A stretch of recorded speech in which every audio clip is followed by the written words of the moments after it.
그리고 사주의 일진사주 명리학 제1326강 시작하겠습니다. 오늘은 양력으로 2022년 6월 24일이고요. 음력으로는 2022년 5월 26일입니다. 오늘 주어지는 병식은 이민년 병우월 무신일이 되겠고요. 오늘의 일진은 무신이 되겠습니다.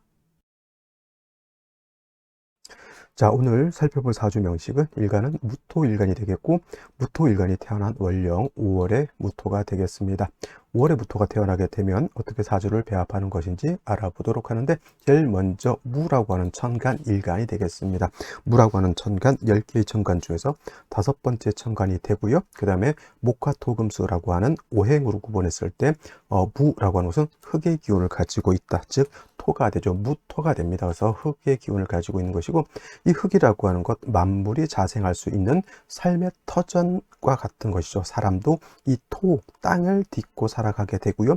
나무도 물도 모든 만물이 동물까지 해서 이 토라고 하는 것이 없으면은 존립 자체를 할 수가 없게 됩니다. 그래서 토라고 하는 것은 항상 어떻다? 비옥한 토가 좋은 토가 되죠. 예를 들어서 동토가 된다거나 아니면 열토가 되게 되면은 만물이 자생할 수 있는 여건이 되지 못합니다. 시베리아라든가 아니면 북극, 남극 같은 경우 너무 춥죠. 이런 데서는 사람도 살기가 어렵고요. 또 반대로 열토, 뜨거운 땅이 되게 되면은 사하라 사막 같은 그러한 땅이 되게 되면은 굉장히 살기가 어렵습니다. 뜨거워서. 그리고 이제 날씨는 차가운데 또 사막화가 된 그런 곳들이 있죠. 중국 같은데 예를 들어서 고비 사막 이런 데는 기온이 높지 않은 데로 물이 부족하다 보니까 기온은 낮은데도 이렇게 사막이 되는 그런 곳들도 있습니다. 대체적으로 우리가 살기 좋은 땅은 어떻게 돼요? 물도 적당하게 있고요. 강이 좀 흐르고 그 다음에 햇볕도 잘 드는 곳이 살기 좋은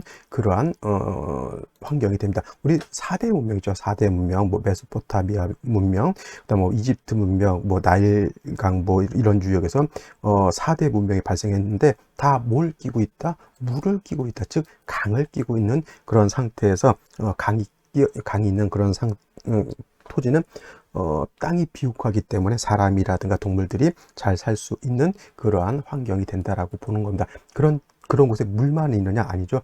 햇볕도 적당히 들어서 온도 자체가 만물에 살 수 있는 그러한 적당한 수화 기제가 잘 된, 수화 기제라고 해 그거를 수화 기제가 잘 된 그런 환경이기 때문에 만물의 문명이 발생할 수 있었던 것이다라고 해서 토라고 하는 것은 오늘 말하는 이 무토죠. 무토는 양토가 될 것이고, 무토도 마찬가지고 내일 공부하게 되는 기토 또한 토이기 때문에 얘도 또 흙의 기운을 가지고 있지만 얘는 음토가 될 겁니다. 토는 기토도 음토도 마찬가지로 수화 기제가 잘 돼서 물과 햇볕이 적절하게 이렇게 잘 배합되는 것이 필요한 그러한 국세가 되는 겁니다. 또 무토라고 하는 것은 양토이기 때문에 후중한 토가 되죠. 후중하다라고 하는 것은 흙이 토가 많다라고 하는 거죠. 많이 쌓이게 되면 산이 될 것이고요. 그 옆으로 많이 퍼지면 평야라든가 광야가 될 것입니다. 이 무지막지한 큰 산이라든가 넓은 광야, 평야에 풀 한 폭이 자라지 못한다라고 하는 것은 그것은 황무지를 뜻하는 것이죠. 황무지 내지는 불모지가 되기 때문에 이러한 토라고 하는 것은 말씀드렸던 것처럼 따뜻한 온도라고 하는 것과 적당량의 습도, 물기가 있어 주어야지만 옥토가 되는 것이고, 그래야지만 그곳에 숲을 이룰 수가 있겠죠. 나무도 자랄 수가 있겠고 풀도 자랄 수가 있는 겁니다. 그래서 무토라고 하는 것은 기본적으로 무토일간이 왕하면 간목이라고 하는 것으로서 소토소벽하는 것을 기본적으로 취용하게 되고요. 병화라고 하는 온도하고 그다음에 개수라고 하는 물이 있어 준다라고 하면 무토라고 하는 것은 무토로서의 용도가 크게 나타날 수 있다라고 보는데, 그래서 이제 이 무토라고 하는 것은 간목, 병화, 개수를 위주로 용신을 취용하게 되는 것이 정법이고요. 상황에 따라서는 임수를 취용할 수 있는데 바로 이것이 바로 5월에 무토가 태어나게 되면 개수로는 좀 부족하고 임수를 쓰는 경우가 있는데, 바로 오늘 무토가 5월에 태어났을 때는 개수보다는 임수를 취용한다라고 이렇게 설명드리도록 하겠습니다. 5월 설명 이제 다음 5월 설명하면서 제가 말씀을 드리도록 하죠. 자, 무토일간이 태어난 월령 5월이 되겠습니다. 5월이라고 하는 것은 망종과 하지로 구분이 되어 있고요. 4, 5, 미월은 모두 계절로는 여름이 되죠. 그래서 4월은 초여름인 것이고, 지금 5월은 중하라고 해서 화가 가장 왕한 화항절이고요. 토가 왕한 토왕절도 됩니다. 화토가 어떻다? 동궁하기 때문에 화가 왕이지만 덩달아서 같이 토도 같이 왕이십니다. 그래서 병화가 5월에 태어나든 무토가 5월에 태어나든 화도 왕하고 토도 같이 왕이십니다. 병화가 5월에 태어나게 되면 제가 양인격이라고 말씀을 드렸는데, 무토 또한 5월에 태어나게 되면 병화가 태어난 것처럼 똑같이 양인격이고 매우 신왕사주가 됩니다. 일간도 왕한데 5월은 어떻다? 뜨겁다. 매우 뜨겁기 때문에 건조하다. 고온, 건조한 그런 특성을 갖고 있죠. 무토가 5월에 태어나면 일간이 왕하다. 즉 아주 큰 산을 이루었다라든가 아니면 저기 만주 벌판 같은 어마무시한 그런 광야가 펼쳐져 있는데 기후가 어떻다? 뜨겁고 건조해서 마치 사막이 되어버렸다라고 하면 그 넓은 땅이 용도가 있을까요? 없을까요? 지금 중국 땅덩어리가 계속 사막화가 진행이 되고 있어서 그 황사가 우리나라에 지대한 영향을 많이 끼치고 있습니다. 원래 공해 문제가 없었다라고 하면 중국에서 불어오는 황사가 우리나라 산성화되는 토를 알칼리성으로 이렇게 만들어주는 역할을 해서 옛날 같은 경우에는 황사가 불어도 이렇게 나쁘다고 생각하지 않았는데, 중국이라고 한 나라가 이제 공업화가 되면서 갖은 매연이라든가 안 좋은 그런 가스 같은 것들이 같이 딸려서 오기 때문에 황사가 안 좋은 것이지, 황사 자체가 옛날에는 그렇게 오히려 좋았다라고도 이렇게 평가를 하는 경우가 있는데, 중요한 것은 무토가 5월에 태어나게 되면 그 넓은 대륙이 물이 없어서 고온건조해서 사막화가 되는 것과 마찬가지라고 볼 수가 있는 겁니다. 그러면 가장 중요한 건 뭐가 필요할까요?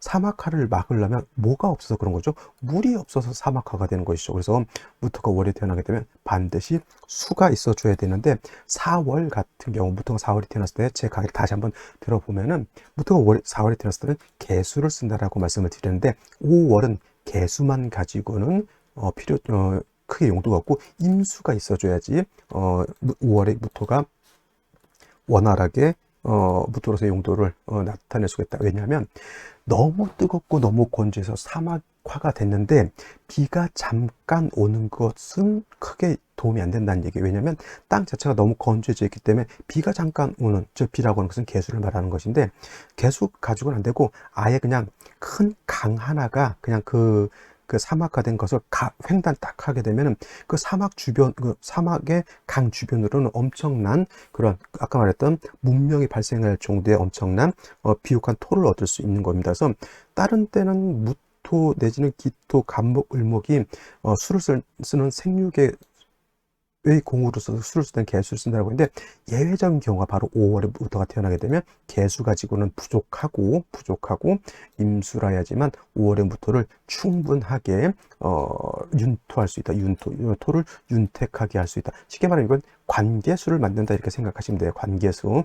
큰 강을 만든다거나 해가지고 더 넓은 땅에다 물을 댄다 이렇게 생각하시면 되겠습니다. 당연히 5월에 무토, 화토가 왕하고 수는 약하기 때문에 반드시 경신금이라든가 지지로 신유금 또는 해자수 등이 있어서 임수의 뿌리를 마련해 주는 것은 당연히 필요한 것이고요.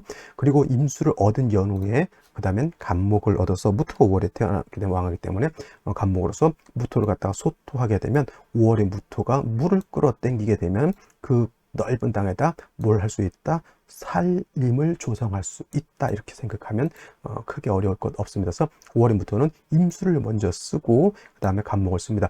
임수가 없는 간목은 목분비해죠. 나무가 불에 타서 오히려 더 뜨거운 그러한 기후를 만들기 때문에 수가 없는 나무는 필요 없고요. 먼저 수는 있어주고 수가 있어준 연후라야지 나무가 자랄 수 있다. 이렇게 생각하시면 되겠습니다. 그래서 5월의 무토는 임수, 간목을 취용한다. 이렇게 정리를 해두시면 되겠습니다. 자, 그러면 오늘의 명식을 다시 한번 살펴보도록 하겠습니다. 오늘 명식, 무토일간이 5월에 태어난 사주 명식이 되겠고요. 격국이라고 하는 것 살펴보게 되면 말씀드렸던 것처럼, 자, 무토라고 하는 것은 양토가 되는 것이고요. 오화는 뭐예요? 채는 양이지만 쓰는 것은 음으로 쓴다. 채응, 용, 음으로 여기 쓴다라고 해서 오화는 어떤 화? 음화가 되면서 따지고 보면은 화생토가 돼서, 저 화라고 하는 것은 토를 생하기 때문에 자가 되죠. 나를 생해주는 그러한 글자가 되는 것이 됩니다. 그래서 저거를 인성이라고 해서 저거를 갖다 뭐 정인격 또는 뭐 편인격으로 보는데, 자, 무토가 제왕지에 태어나게 돼. 화토의 제왕지죠. 이거는 인수격이 아니라 양인격이라고 말씀을 드렸습니다. 그래서 양인격은 신왕 사주가 되는 것이고요. 이 신왕 한 사주는 어떻다? 이 양인은 중화를 시켜준다. 제가 병화 5월에 태어났을 때도 양인격이기 때문에 7살로서 중화를 시켜준다라고 했는데, 이때는 뭐가 필요하다? 병화 같은 경우는 임수지만은 무토 같은 경우는 간목을 얻어야지만 양인 가살이 될 수 있겠고요. 특히나 이제 양인 가살이죠. 살. 그 다음에 5월은 뜨거운 시절이기 때문에 7살만 있어서는 안 되고 재성인 임수로서 간목을 갖다가 보좌해 줘야 된다. 핵심은 임수가 있느냐 없느냐에 있는 것이고, 임수가 없다라고 하면 간목을 얻는다 하더라도 큰 효용은 있다 없다? 없다가 되겠습니다. 자, 연지를 보게 되면 인목을 받습니다. 이거 무토 입장에서 7살이 되겠고요. 지지로 인목은 천간의 간목과 같은 것인데, 문제는 이제 여기 오화하고 연지 인목하고 이것이 서로 합을 합니다. 인호 반합이 돼서 화국을 형성하게 되니까 사주가 더욱더욱 뜨거워지고 건조해지는 그런 문제가 되겠고요. 병화라고 하는 인성 편인이 투출되어 있기 때문에 이거 거의 불바다 이렇게 생각하시면 되겠어요. 거의 그냥 사라 사막 2배 정도 된다 이렇게 생각하시면 되겠는데, 다행스러운 것은 연간에 말씀드렸던 임수를 얻었고요. 임수를 얻었고, 더 좋은 것은 일지에 신금이 있기 때문에 무신일주가 이렇게 됐죠. 그러면은 이 신금이라고 하는 것은 왕토의 기운을 설하는 역할도 하고, 그 다음에 임수가 뿌리를 내릴 수 있는 역할을 하게 됩니다. 선생님, 이 신금하고 이 인목하고 인신충이 되지 않습니까? 네, 이거는 인신충이 되지 않습니다. 서로 붙어 있어야 충이 되는 것이, 이렇게 떨어져 있으면, 격을 두고 떨어져 있으면 원충으로 보지 않습니다. 그래서 신금으로서의 역할을 충분히 할 수 있고, 임수가 신금의 뿌리를 뒀기 때문에 능히 무토를 윤토할 수도 있겠고, 그 다음에 5월에 뜨거운 열기도 갖다가 식혀줄 수 있는 그러한 구조가 되죠.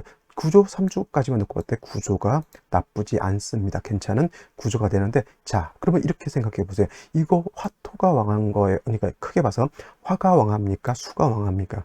당연히 이건 수가 약하고 화가 왕한 것이기 때문에 생시에서는 그래도 조금 더 수를 보충해 줄 수 있는 글자가 오는 것이 필요한데, 지금 같은 경우는 뭘 더 살펴봐야 되냐면, 남자이냐, 지금 태어나는 아이가 생시를 결정할 때 어느 정도 사주 자체가 이 정도면 중화가 됐다라고 보죠. 물론 화가 좀 더 왕하다고 보지만, 그래도 남녀에 따라서 대운이 달라지기 때문에 남자로 태어나느냐 또는 여자로 태어나느냐에 따라서 생시를 조금 가감할 필요는 있다 이렇게 생각하시면 돼요. 남자 같은 경우는 이제 정미 대운을 지나서 바로 금수운으로 가는 것이고, 여자는 대운이 역행하기 때문에 3, 40년을 목화운으로 가기 때문에, 이런 경우가 약간 조금 대운에 따라서 생시를 좀 가감해 줄 필요는 있다라고 하는 말씀을 제가 드린 거고요. 생시를 보면서 말씀드리도록 하겠습니다. 자, 생시를 보도록 하겠습니다. 제일 먼저 임자시를 보도록 하죠. 임자시가 이렇게 되게 되면은, 자, 일지에 있는 신금하고 시지에 있는 자수하고 합을 하죠. 원래는 신자진 수국을 형성하게 되는데, 진이 빠져 있기 때문에 신자, 이거는 반합이라고 합니다. 그래서 수국을 형성하게 되고요. 임수가 또 투출되어 있으면 이거는 화도 세력이 있지만 금수도 세력이 없지 않아 있다라고 보는 겁니다. 만약에 임자시가 된다라고 하면 남자로 태어나기보다는 오히려 여자로 태어나는 것이 훨씬 좋을 거다. 이 시 자체도 나쁜 건 아니지만은 남자보다는 여자로 태어나는 것이 낫겠고요. 같은 이치로 계시도 마찬가지로 이것도 금수가 어느 정도 세력이 있다라고 봤을 때, 운이 금수운으로 가게 되면 저울이 평행을 이루고 있다가 갑자기 수 쪽으로 기울기 때문에, 이런 경우에는 여자로 태어나는 것이 낫겠고요. 또 여자로 태어나는 것이 좋은 생시 경신시 또는 신유시 또한, 이거는 남자보다는 여자로 태어나는 것이 조금 더 바람직하다라고 볼 수가 있겠습니다. 반대로 이제 이런 갑인시는 절대 만나면 안 되겠다. 갑인시 이렇게 되게 되면은 인후회국에, 여기는 인오합을 하지만 여기는 인신상충이 되기 때문에, 핵심은 임수에 있지만 이 임수의 핵심은 다시 여기에 있죠. 그러면 인신충이 되게 되면 임목도 깨지게 되고요, 신금도 깨지게 되면, 이거 굉장히, 얘는 용신, 얘는 희신인데 희신이 깨지게 되면 용신도 무력해지기 때문에 갑인신은 절대 만나서는 안 되고요. 을묘시 같은 경우도 제가 봤을 땐 썩 바람직하지 않다라고 보시면 되겠고, 병진시 같은 경우에는 남자로 만약에 태어나게 되면 이 병진시가 가장 합리적인 그런 생시라고 생각이 됩니다. 병화 투출돼서 왕할 것 같지만은 요 진토 습토가 되겠고요. 그 다음에 습토라고 하는 것은 화가 왕하더라도 습토 진토가 있으면 그 뜨거운 열기를 진토 자체가 이렇게 축장 화기를 좀 설할 수 있는 능력을 가지고 있습니다. 만약에 이것이 술토 이런 토였다고 하면 오히려 화기를 가중하게 되지만, 습토는 열기를 식혀줄 수 있는 역할, 그리고 뭐 합력이 있다 없다 말은 많지만 신진 이렇게 있게 되면 임수가 신에도 통근할 수 있지만은 진에도 통근할 수 있기 때문에 이렇게 병진시가 되면 중화도 어느 정도 이루어져 있는데, 남자 같은 경우에는 금순으로 이렇게 갈 때 화가 한 점 정도 있는 것은 더 있는 것은 나쁘지 않기 때문에 제가 봤을 때 남자로 태어났을 땐 병진시가 가장 합리적이지 않을까. 정사시도 마찬가지고요. 정사시가 되면은 사신합수가 되죠. 이게 신금하고 지지 육합. 어떤 분들 사신합이라고 제가 이제 얘기를 하면 사신은 형 아닙니까? 이렇게 얘기를 하지만, 사신 물론 형도 되지만은 합이 더 강한 것이지 형이 강한 것은 아닙니다. 그래서 이런 경우에도 제가 봤을 땐 남자로 태어나게 되면 정사시 나쁘지 않다 이렇게 보시면 되겠고요. 무기미시 뭐 정도 해도 병진, 정서, 무호, 기미 다 남자로 태어나면 괜찮은 생시로 볼 수가 있겠고, 경신, 신유시 말씀드렸던 것은 사주 자체가 나쁘지 않지만 얘는 여자로 태어나는 것이 바람직하다라고 말씀드리도록 하면서 오늘 강의 마치도록 하고요. 내일 또 찾아뵙도록 하겠습니다. 감사합니다.